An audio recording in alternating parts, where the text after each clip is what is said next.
कहानियों की श्रृंखला में आज की कहानी है दृष्टिकोण, जिसकी लेखिका हैं सुभद्रा कुमारी चौहान। आइए सुनते हैं कहानी दृष्टिकोण अनुकृति के स्वर में। निर्मला विश्व प्रेम की उपासिका थी। संसार में सबके लिए उसके भाव समान थे। उसके हृदय में अपने पराये का भेदभाव न था। स्वभाव से ही वह मिलनसार, सरल, हंसमुख और नेक थी। साधारण पढ़ी लिखी थी। अंग्रेजी में शायद मैट्रिक पास थी, परंतु हिंदी का उसे अच्छा ज्ञान था। साहित्य के संसार में उसका आदर था और काव्य कुंज की वह एक मनोहारिणी कोकिला थी। निर्मला का जीवन बहुत निर्मल था। वह दूसरों के आचरण को सदा भलाई की ही नजर से देखती।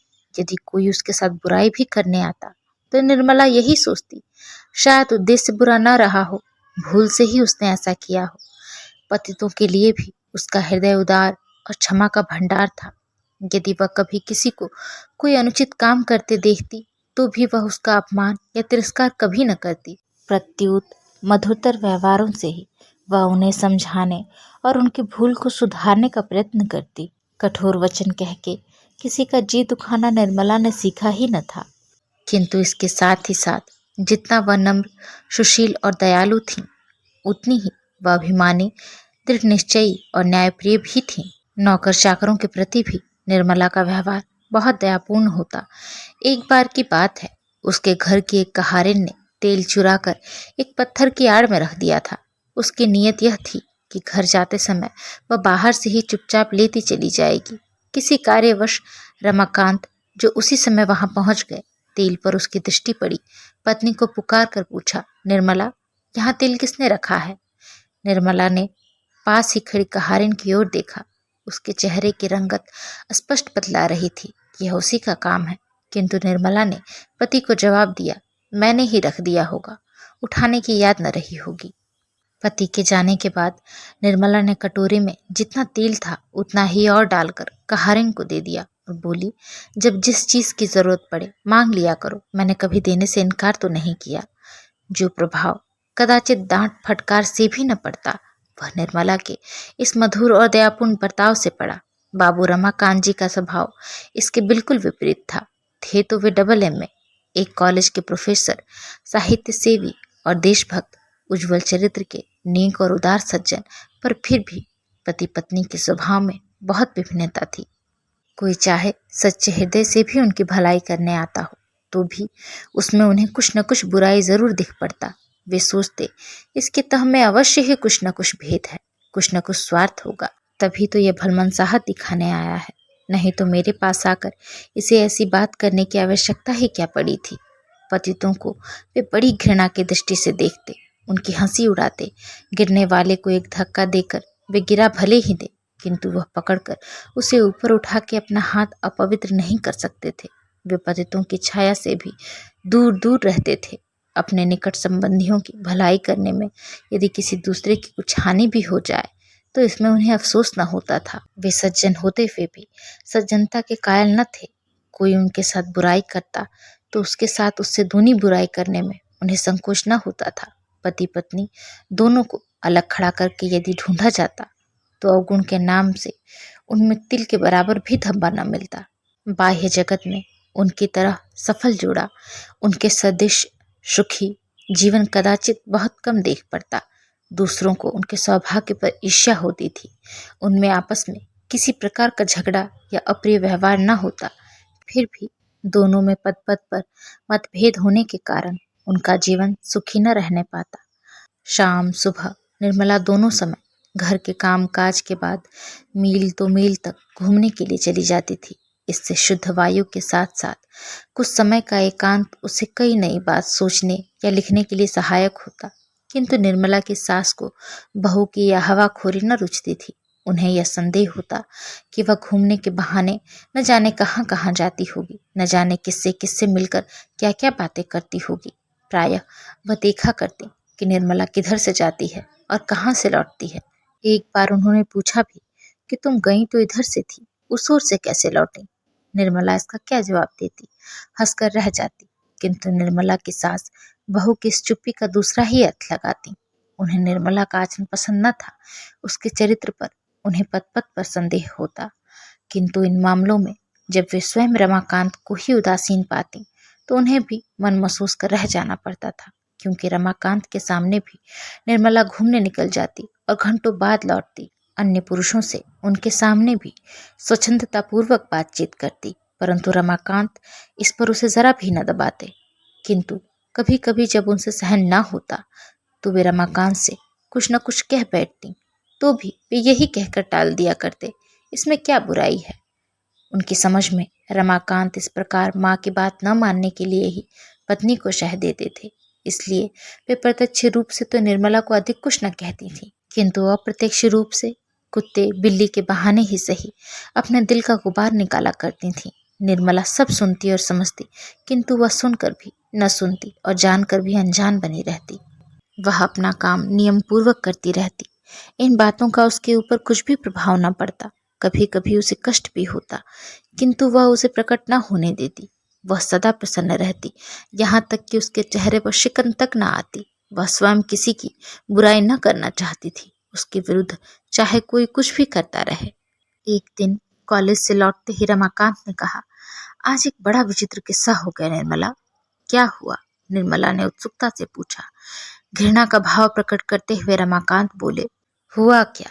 यही कि तुम्हारे बेटन को न जाने किससे गर्भ रह गया है और अब 4-5 महीने का है। बात खुलते ही आज वह घर से निकाल दी गई है।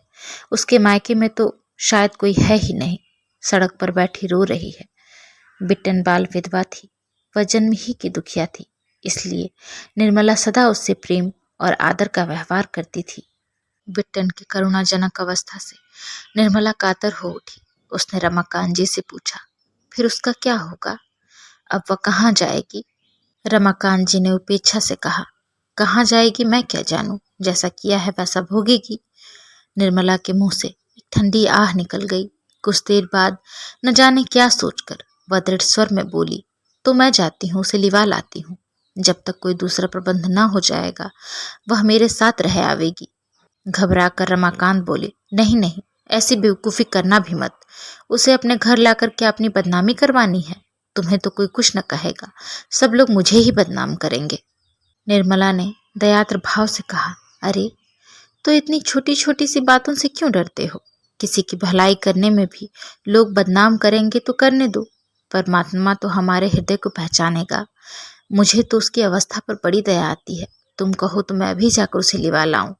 रमाकांत के कुछ बोलने से पहले ही उनकी माँ बोल उठी, ऐसी औरतों का तो इससे बड़ा दर्द होता है। घर में बुलाने जा रही है, जाए कहीं भी मुंह काला करे, पर याद रखना, खबरदार जो उसे घर में बुलाया तो मैं भी ही कह देती हूँ, अगर उस छूत ने घर में पैर भी रखा तो अच्छा ना होगा। निर्मला धीरे से बोली, अगर वह आ ही गई तो फिर क्या करोगी अम्मा जी? अम्मा जी क्रोध से तिलमिला सी उठी, तड़प कर बोली, मार के लकड़ी से पैर तोड़ दूंगी, और क्या करूंगी? तू तो रामू के सिर चढ़ाने से ही इतना बढ़ चढ़ के बोल रही है, सो मैं रामू से डरती नहीं। तेरा और तेरे रामू का भी मिजाज ठंडा कर दूंगी। ऐसी बदजात औरतों की परछाई में रहना भी पाप है, और तू उसे घर बुलाने जा रही है। निर्मला ने कहा, पर अम्मा जी, यदि वह आई तो मैं दूसरों की तरह उसे दरवाजे पर से दुत्कार तो न दूंगी। मैं यह तो कहती ही नहीं ना कि उसे सदा ही अपने घर पे रखा जाए, पर हाँ, जब तक उसका कोई प्रबंध न हो जाए तब तक अगर वह घर के एक कोने में पड़ी रही तो उसमें कोई हानि तो ना होगी। और कौन वह हमारे चूल्हे चौके में जाएगी? आखिर बेचारी स्त्री ही तो है, भूलें किससे नहीं होती। अम्मा जी क्रोध में आकर बोली, एक बार कह दिया कि उस रान को घर में ना घुसने दूंगी तो ना घुसने दूंगी, बार बार जबान चलाई ही जा रही है। वह तो कोई अपनी है नहीं, कोई अपनी सगी भी ऐसा करती तो मैं लात मार के उसे घर से निकाल देती। अब बार बार पूछकर मेरे गुस्से को न बढ़ा, नहीं तो अच्छा ना होगा। निर्मला ने नम्रता से कहा, पर तुम्हारा क्या बिगाड़ेगी अम्मा जी, मेरे कमरे में पड़ी रहेगी, और तुम चाहो तो ऐसा प्रबंध कर दूं कि तुम्हें उसकी सूरत भी न दिखे। और फिर अभी से उस पर इतनी बहस ही क्यों? वह तो तब की बात है जब वह इसमें आश्रय मांगने आवेगी।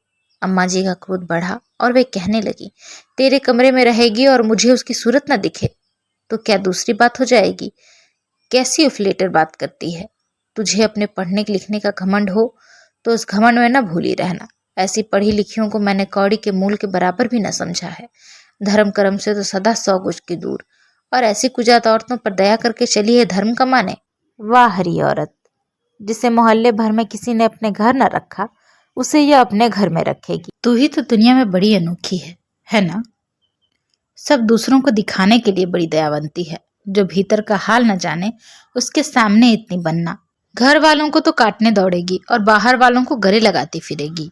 निर्मला भी जरा तेज होकर बोली, तो अम्मा जी मुझे इतनी खरी खोटी क्यों? बीच ही में निर्मला को डांट कर चुप कराते हुए रमाकांत बोले, तो तुम चुप नहीं रहोगी निर्मला? कब से सुन रहा हूँ, जबान कैंची की तरह चल रही है। तुम्हारे हृदय में बिट्टन के लिए बड़ी दया है और तुम उसके लिए मरी जाती हो, तो जाओ उसे लेकर किसी धर्मशाले में रहो। मेरे घर में उसके लिए जगह नहीं है। निर्मला को भी अब क्रोध आ चुका था। उसने भी उसी प्रकार तेज स्वर में कहा, तो क्या इस घर में मेरा इतना भी अधिकार नहीं है कि यदि मैं चाहूं तो किसी को 1-2 दिन के लिए भी ठहरा सकूं? अभी उस दिन तुम लोगों ने बाबू राधेलाल जी को इतना आदर सम्मान क्यों किया था? उनके चरित्र के बारे में कौन नहीं जानता? उनके तो घर ही में वेश्या रहती है, सो भी मुसलमानी। वह उसके हाथ का खाते पीते भी हैं। फिर बेचारी बिट्टन ने क्या इससे कुछ ज्यादा अपराध किया है? अम्मा जी गरज उठी। अब उनका साहस और बढ़ गया था, क्योंकि अभी अभी रमाकांत जी निर्मला को डांट चुके थे। वे बोली, चुप रह, नहीं तो जीप पकड़कर खींच लूंगी। बड़ी बिट्टन वाली बनी है। बेचारी बिट्टन, बेचारी बिट्टन।